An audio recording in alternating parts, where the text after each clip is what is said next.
आप देख रहे हैं लाइव इंडिया हर पल। नमस्कार, आप देख रहे हैं लाइव इंडिया हर पल। मैं हूं आपके साथ रेखा मिश्रा। पश्चिम बंगाल विधानसभा चुनाव की बात करें तो काफी ज्यादा चर्चा में है यह चुनाव, और जिस तरीके से महिला आरक्षण बिल को लेकर के अब भाजपा लगातार पश्चिम बंगाल में प्रचार प्रसार कर रहा है, उसको लेकर के अब विपक्ष की बात करें यानी देश की विपक्षी पार्टियों की हालत खराब नजर आ रही है। वहीं अगर पश्चिम बंगाल में सत्ता पक्ष की बात करें तो सत्ता पक्ष जो है वो पीएम मोदी पर हमला बोलने का कोई मौका नहीं छोड़ रहा है। ऐसे में अलग अलग राज्यों के विपक्षी पार्टियों की बात करें तो तमाम पार्टियों की विपक्षी पार्टियां जो है वो ममता बनर्जी को अपना सपोर्ट और समर्थन देती नजर आ रही है। हेमंत सोरेन की बात करें तो हेमंत सोरेन पश्चिम बंगाल में ममता बनर्जी के लिए जनसभा को संबोधित करने वाले थे झारग्राम में, लेकिन वह नहीं कर पाए, और इसका कारण बताया जा रहा है कि प्रधानमंत्री नरेंद्र मोदी की वजह से हेमंत सोरेन को अनुमति नहीं मिली प्रचार प्रसार करने की। हालांकि क्या पूरा मामला है ये हम समझने की कोशिश करेंगे हमारी सहयोगी पूजा से। पूजा, ये पूरा मामला क्या है? पीएम मोदी के झालमुड़ी वाले कार्यक्रम जो है वो सोशल मीडिया पर चर्चा तो है, लेकिन अब यही कार्यक्रम हेमंत सोरेन के लिए रोड़ा बना, चूंकि वो वहाँ पर कार्यक्रम नहीं कर पाए। क्या पूरा मामला है, दर्शकों को बताइए। देखिए, ज़रूर अगर हम लोग यहाँ पर बात करेंगे तो टीएमसी के फेवर में हेमंत सोरेन लगातार जनसभा को संबोधित कर रहे हैं और उनके ही प्रत्याशियों को लगातार यहाँ पर आगे बढ़ाया जा रहा है। तो अगर हम लोग यहाँ पर बात करेंगे हेमंत सोरेन की, तो देखिए हेमंत सोरेन जो है वो झारग्राम जाने वाले थे और वहाँ पर उनको उतरने ही अनुमति नहीं मिल पाई। तो ये सबसे बड़ा मुद्दा है कि आखिर हेमंत सोरेन को उतरने क्यों नहीं दिया गया। तो वो उतरने इसलिए नहीं दिया गया क्योंकि प्रधानमंत्री नरेंद्र मोदी अपने शेड्यूल से आगे बढ़ कर के और एक झालमुड़ी की दुकान पर जाते हैं और वहाँ पर आम लोगों की तरह झालमुड़ी खरीदते हैं और वो कहते हैं कि तुम्हारे पास कितने की झालमुड़ी है। तो झालमुड़ी वाला कहता है कि हमारे पास 10 और 20 रुपए की झालमुड़ी है। तो उसके बाद वो बोलते हैं जो तुम्हारे पास सबसे बढ़िया वो तुम बना करके दे दो। तो वो यहाँ पर 10 रुपए की झालमुड़ी जो है वो यहाँ पर बना करके देता है और आसपास प्रधानमंत्री नरेंद्र मोदी के इतने करीब जो जनता थी वो वहाँ पर नजर आ रही। ऐसे रेखा, अगर देश के प्रधानमंत्री की बात करते हैं तो उनकी सिक्योरिटी इतनी मजबूत रहती है कि एक परिंदा भी पर नहीं मार पाए, ऐसी सिक्योरिटी में रहते हैं। और खासतौर पर एसपीजी की ट्रेनिंग ही कुछ इस तरीके की होती है कि जनता पीएम को छू तक नहीं सकते हैं। देखिए यहाँ पर अगर हम लोग यहाँ पर बात करेंगे तो जिस तरीके की अभी फिलहाल जो हम लोगों को तस्वीरें देखने को मिल रही है वहाँ पर वही तस्वीरें हैं जो कि झारग्राम में झालमुड़ी का ब्रेक जो है वो यहाँ पर हम लोगों को देखने को मिला, जो कि प्रधानमंत्री नरेंद्र मोदी जो है वो वहाँ पर लेते नजर आए थे। महिलाओं के साथ उन्होंने बातचीत की, बच्चों के साथ झालमुड़ी शेयर किया और वो सबसे पहला निवाला जो है वो प्रधानमंत्री खुद खाते हैं। तो आप इससे अंदाज़ा लगा सकते हैं क्योंकि प्रधानमंत्री ऐसे ही बाहर का कोई भी खाना जो है वो नहीं खा सकते। सुरक्षा के मद्देनजर देखते हुए उन्होंने बिना किसी से जांच कराए हुए सबसे पहले पूजा देखिए, ये सारी चीज़ें जो हैं प्रोटोकॉल के तहत आती हैं, कई सारी चीज़ें आती हैं। पीएम मोदी का जब कार्यक्रम होता है तो ये चीज़ सही है कि वहाँ पर किसी अन्य नेता को उसी स्थल पर जनसभा करने के लिए अनुमति नहीं मिल सकती है। फिर टीएमसी ऐसा आरोप क्यों लगा रही है? क्या टीएमसी को नहीं पता था कि पीएम मोदी का वहाँ पर कार्यक्रम होने वाला है? और अगर पीएम मोदी का कार्यक्रम है तो हो सकता है, कार्यक्रम है तो समय से ज़्यादा भी वो कार्यक्रम चल सकता है। तो क्या राजनीति के तहत मैसेज देने के लिए ये पूरी योजना बनाई गई थी कि उसी दिन हेमंत सोरेन का कार्यक्रम वहाँ रखा गया? इसे आप कैसे देखेंगे? क्योंकि सत्ता पक्ष की ओर से भी अब इस पर प्रतिक्रिया आ रही है। अगर टीएमसी ने ये आरोप लगाया है तो इसका जवाब भाजपा दे रही है कि हमारा कार्यक्रम पहले से ही तय था पीएम मोदी का। देखिए, पीएम मोदी का कल की अगर हम लोग बात करते हैं तो पूरे 4 जनसभा को संबोधित उन्हें करना था। पूरे 4 जनसभा में झारग्राम भी शामिल था, जो उनके अंतिम सभा से पहले वाली सभा थी और वहाँ पर उन्होंने जाकर के जनता को संबोधित किया। उसके बाद ये सारी चीज़ें हुई। ये सभी को पता है कि प्रधानमंत्री नरेंद्र मोदी का जब चॉपर टेक ऑफ करता है तो उस दौरान किसी को भी या तो लैंडिंग की या तो फिर टेक ऑफ की परमिशन नहीं मिलती है सुरक्षा के मद्देनज़र। और प्रधानमंत्री उस वक्त झारग्राम में ही मौजूद थे। ऑलरेडी पूरे शहर को रोक दिया गया था क्योंकि वो प्रोटोकॉल में आता है और जब प्रधानमंत्री किसी रास्ते से गुजरते हैं तो उस रास्ते में आम जनता का जाना पूरी तरीके से वर्जित रहता है, पूरे एरिया को बैरिकेड कर दिया जाता है। तो तब आखिर हेमंत सोरेन कैसे उतरते, ये बहुत बड़ा मुद्दा था। और जहां पर उन्हें जनसभा को संबोधित करना था, दोनों के बीच में बहुत ज़्यादा दूरी नहीं थी, इस वजह से भी सारी सुरक्षा के मद्देनज़र इन सारी चीज़ों को देखा गया था।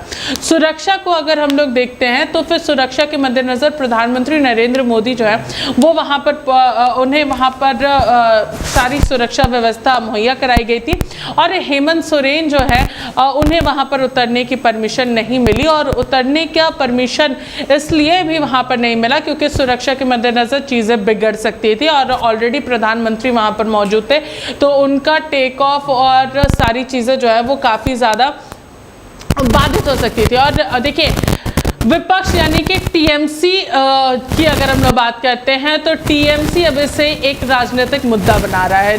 सभी चीज़ें प्रोटोकॉल के तहत आती है, और अब प्रोटोकॉल को ही राजनीति का मुद्दा बना दिया यहाँ पर टीएमसी ने। और टीएमसी के जितने भी कार्यकर्ता हैं, चाहे टीएमसी के नेता हो, सभी लोगों ने बताया कि यहाँ पर हेमंत सोरेन को रोका गया है प्रचार प्रसार करने से। वहाँ पर प्रधानमंत्री नरेंद्र मोदी थे, और उनकी ये एक्स्ट्रा शेड्यूल वाली चीज़ें जो है उसके वजह से हेमंत सोरेन जो है वो जनसभा को संबोधित नहीं कर पाए।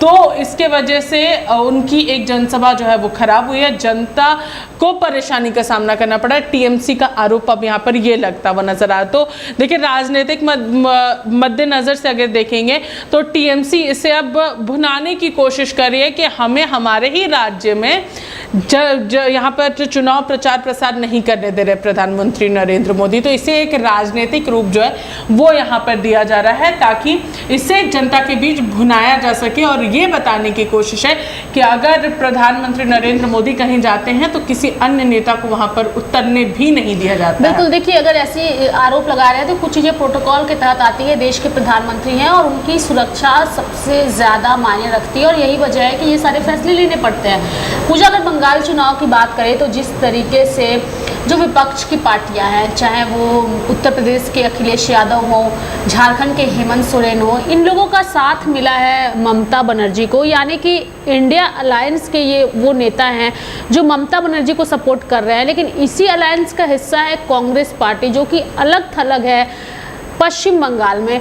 इसे आप कैसे देखती हैं और इसके मायने क्या है? देखिए, इस पर ममता बनर्जी ने पहले ही अपनी चीज़ों को स्पष्ट कर दिया था। जब बंगाल में चुनाव का ऐलान हुआ था और तारीखों की घोषणा हुई थी चुनाव आयोग की ओर से, उसी दौरान टीएमसी ने साफ तौर पर कह दिया था कि हम कांग्रेस के साथ चुनाव नहीं लड़ेंगे। हम अपने उम्मीदवारों को जिस तरीके से सभी जगहों पर उतारते हैं उसी तरीके से उतारेंगे। तो देखिए, यहाँ पर 298 विधानसभा सीटें हैं, तो उसमें से सिर्फ 3 सीटें जो है वो यहाँ पर छोड़ दी गई थी अपने सहयोगी दल के लिए। बाकी सभी सीटों पर टीएमसी ने अपने उम्मीदवार को उतारने का काम किया। कई उम्मीदवार ऐसे थे जिनके नाम जो है वो वोटर लिस्ट में नहीं थे, इसकी वजह से उम्मीदवार का नाम भी बदला गया। तो यहाँ पर पहले ही ममता बनर्जी ने कह दिया था कि हमें कांग्रेस का साथ नहीं चाहिए। शायद इसके पीछे के मुख्य कारण जो है वो बिहार से हम लोग रिलेट कर सकते हैं, क्योंकि पिछले दिनों जब बिहार में चुनाव हुए थे 2025 में, तो उस दौरान कांग्रेस और आरजेडी दोनों साथ में जरूर चुनाव लड़ रहे थे, लेकिन आपने नोटिस किया होगा कि कांग्रेस की जनसभा में तेजस्वी नजर नहीं आते थे, और तेजस्वी का जनसभा में कांग्रेस का कोई प्रतिनिधि नजर नहीं आता था। दोनों अलग थलग होकर के चुनाव लड़ रहे थे, और उसका नतीजा बिहार में बहुत क्लियर देखने को मिला। भले ही नीतीश कुमार के चेहरे पर लोगों ने वोट किया, लेकिन कहीं ना कहीं एक मुख्य कारण ये भी देखने को मिला कि जब आरजेडी और कांग्रेस ही साथ नहीं है तो ये हम लोगों को साथ लेकर के कैसे चलेगी। जनता के मन में ये भी था। तो इसलिए देखिए, उसका असर जो है वो पश्चिम बंगाल में भी हम लोगों को देखने को मिल रहा है। पश्चिम बंगाल में ममता बनर्जी ने पूरी तरीके से कांग्रेस को खुद से अलग कर दिया, और एक जो सहयोगी दल है उसके लिए सीटें छोड़ दी। तो इससे आप अंदाजा लगा सकती हैं कि टीएमसी अपने जो लोग हैं उनके लिए कितनी सजग थी और अभी वर्तमान में क्या स्थिति है। तो इसको देख, ये सबसे बड़ा इंपॉर्टेंट चीज़ है, यानी कि टीएमसी कांग्रेस पर भरोसा नहीं करती है। इस बात से चीज़ें जो बिल्कुल ये तो चीज़ें क्लियर है। आने वाले समय में विपक्ष की क्या मजबूती होगी वो भी शायद इस चुनाव में निकल के सामने आएगा, और कांग्रेस की क्या स्थिति होगी ये भी निकल के आएगा। पूजा, चूंकि हेमंत सोरेन के कार्यक्रम की बात करें तो हेमंत सोरेन उन जगहों पर प्रचार प्रसार कर रहे हैं जहां पर आदिवासी भी पश्चिम बंगाल में हैं और उन्हें वो भुना सके। तो अभी और कितने प्रचार प्रसार बाकी हैं? क्या इनकी पत्नी भी प्रचार प्रसार में जाएंगी? इसको लेकर भी जानकारियां सामने आ रही थी, क्या अपडेट है आपके पास? देखिए, हेमंत सोरेन ज़्यादातर ऐसे इलाकों में जा रहे हैं जो कि पहले झारखंड का एक हिस्सा हुआ करता था, या आप कह सकती हैं कि झारखंड बॉर्डर से सटा हुआ इलाका, यानी कि जो झारखंड से सटा हुआ इलाका है उन्हीं सारी जगहों पर हेमंत सोरेन जो है वो चुनावी जनसभाओं को संबोधित करने के लिए जा रहे हैं, ताकि क्योंकि वहाँ पर कई आदिवासी बेल्ट के जो लोग हैं वो वहाँ पर वो हेमंत सोरेन से ज़्यादा कनेक्ट कर पाएंगे, तो उसे भुनाने की कोशिश कर रहे हैं। देखिए, अगर आदिवासियों की ही बात करें तो जयराम महतो भी इसमें पीछे नहीं है। हेमंत सोरेन भले ही जनसभा को संबोधित कर रहे हैं, लेकिन जयराम महतो भी उन्हीं सारे इलाकों में अपने लोगों को वहाँ पर उतारते हुए नजर आए हैं जो कि झारखंड से सटा हुआ राज्य जिले हैं, वहाँ पर ही वो सभाओं को भी संबोधित कर रहे हैं, अपने लोगों को भी वो वहाँ पर उतारते नजर आ रहे हैं। तो अब यहाँ पर सबसे बड़ी बात है कि कल्पना सोरेन क्या बंगाल जाएंगी या नहीं। देखिए, कल्पना सोरेन का अभी तक शेड्यूल नहीं बन पाया है, लेकिन माना जा रहा है कि वो कुछ जनसभाओं को वहाँ पर जाकर के ज़रूर संबोधित कर सकती हैं। उन लोगों से ज़्यादा मुलाकात करेंगी जो कि आदिवासी महिलाएं हैं, महिलाओं को एकत्रित करने की कोशिश। कल्पना सोरेन ज़्यादातर आदिवासी महिलाओं को टारगेट करने की कोशिश करेंगी ताकि वो अपनी बातों को ज़्यादा से ज़्यादा पहुँचा सके और टीएमसी के समर्थन में वोट मांग सकें। तो ये शेड्यूलिंग यहाँ पर की गई है। हेमंत सोरेन अपना प्रत्याशी बंगाल में नहीं उतारे, ये चीज़ उन्होंने बहुत पहले ही क्लियर कर दिया था। उन्होंने साफ कहा था कि हम टीएमसी का सपोर्ट करेंगे और इसीलिए टीएमसी के सपोर्ट के लिए ही हेमंत सोरेन उन इलाकों को सबसे ज़्यादा टच करे जो झारखंड बॉर्डर से जुड़ा हुआ जो जिला है पश्चिम बंगाल का, उन्हें फोकस ज़्यादा करें, आदिवासियों को ज़्यादा फोकस करें, और इसीलिए झारग्राम भी उसी इलाके में पड़ता है। और तब हेमंत सोरेन वहाँ पर गए थे और उन्हें वहाँ पर उतरने का जो अनुमति जो है वो नहीं मिल पाया, क्योंकि प्रधानमंत्री नरेंद्र मोदी अपनी जनता से मुखातिब हो रहे थे, जनता की बातों को सुन रहे थे और उन जनता के चेहरे पर खुशी लाने के लिए वो खुद वहाँ पर मौजूद थे। हाँ पूजा, बंगाल का इस वक्त का चुनावी समीकरण आपके हिसाब से क्या कहता है? चूँकि देखिए कई सारे ऐसे मुद्दे हैं जो बंगाल चुनाव में हावी है। अगर हम उस वहाँ की सत्ता पक्ष की बात करें तो उनकी ओर से SIR का मुद्दा बेहद गंभीर रहा है, अभी भी है, अक्सर सवाल उठते हैं। और अभी संसद में महिला आरक्षण जो बिल है उसको लेकर के अगर हम देश के सत्ता पक्ष के नेताओं की बात करें तो उन्होंने इस मुद्दे को उठाया है। महिलाओं के विकास की बात ममता बनर्जी करती हैं, लेकिन इनकी पार्टी ने उसी के खिलाफ वोटिंग भी सदन के अंदर की है। ये एक मुद्दा मिल गया है भाजपा नेताओं को। कितना इसका फ़ायदा आने वाले दिनों में उन्हें होगा या फिर भाजपा को इसका साइड इफेक्ट देखना मिलेगा? क्योंकि विपक्ष भी एक बात कह रही है कि इनके पास जब आंकड़ा नहीं था तो इन्होंने हमें अपने सहमति में क्यों नहीं लिया और आनंद फानंद में क्यों ये बिल लेकर आए। देखिए, महिलाओं को आगे लेकर के जाने की बात टीएमसी ज़रूर कह रही है, लेकिन सबसे बड़ा यहाँ पर अगर हम लोग बात करेंगे तो फिलहाल बंगाल का समीकरण कुछ अलग है इस बार। आप देखिएगा, एक सोशल मीडिया पर एक वीडियो जो है बहुत तेज़ी से वायरल हो रहा है देखा, और जिसे आप काफ़ी सारे लोगों ने उसे देखा होगा, जहाँ पर ममता बनर्जी नारे लगाते हुए नज़र आ रही हैं, जय भारत, जय सरना, जोहार, और साथ ही साथ माँ जो प्रणाम, और उसके बाद वो बंगाली में एक शब्द कहती हैं, फिर मिलेंगे अगर बचते हैं तो। ये शब्द जो है वो उनका बहुत सोशल मीडिया पर तेज़ी से वायरल हो रहा है। लोग कह रहे हैं शायद वो परेशान हो गई इस वजह से इस तरीके के भाषण में बात वो कहती हुई नजर आई और वहाँ से वो मंच छोड़ते हुए निकल गई थी। अपने भाषण के अंतिम की बात में बात कर रहे हो, तो शायद इस बार का समीकरण कुछ अलग होगा। और देखिए, ये लोग जो विशेषज्ञ कहते हैं उनके अनुसार इस बार बंगाल में बीजेपी की सीटें जो है वो यहाँ पर हो सकता है बढ़ सकती हैं। ये बातें जो है वो यहाँ पर आ रही हैं और इनका साफ कहना है कि यहाँ पर जो तस्वीरें हम लोगों को देखने को मिली और वहाँ पर ये बातें यहाँ पर आ रही थी कि बीजेपी की इस बार सीटें जो है वो पश्चिम बंगाल में बढ़ सकती है।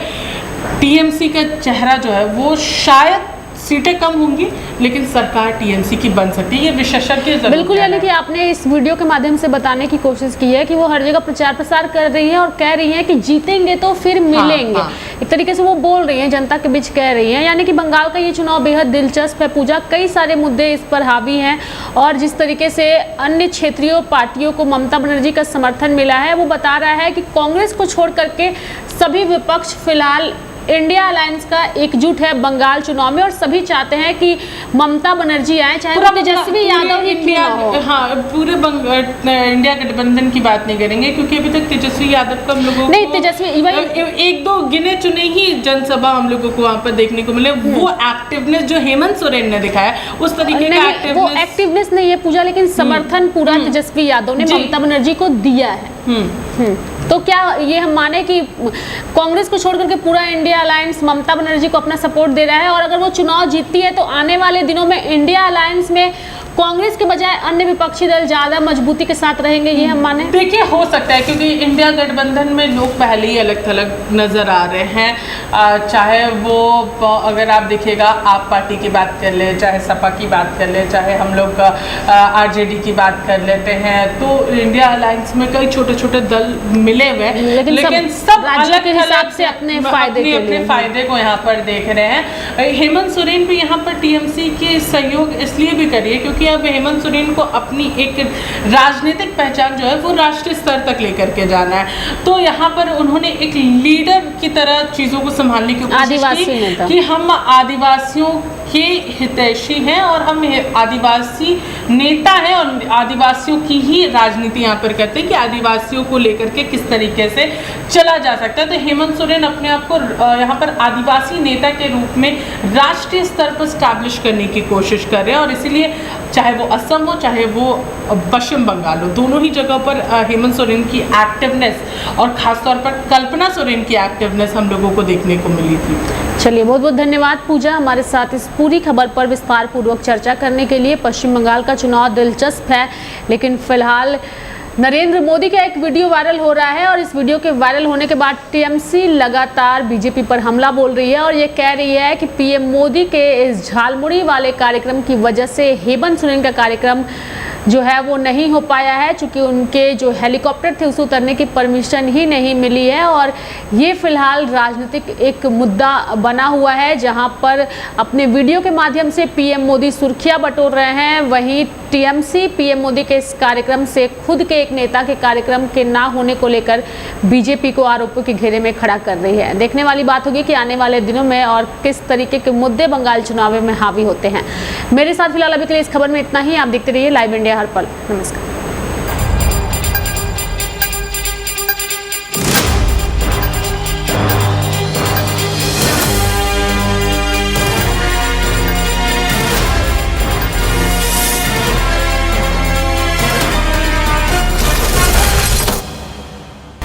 आप देख रहे हैं लाइव इंडिया हर पल।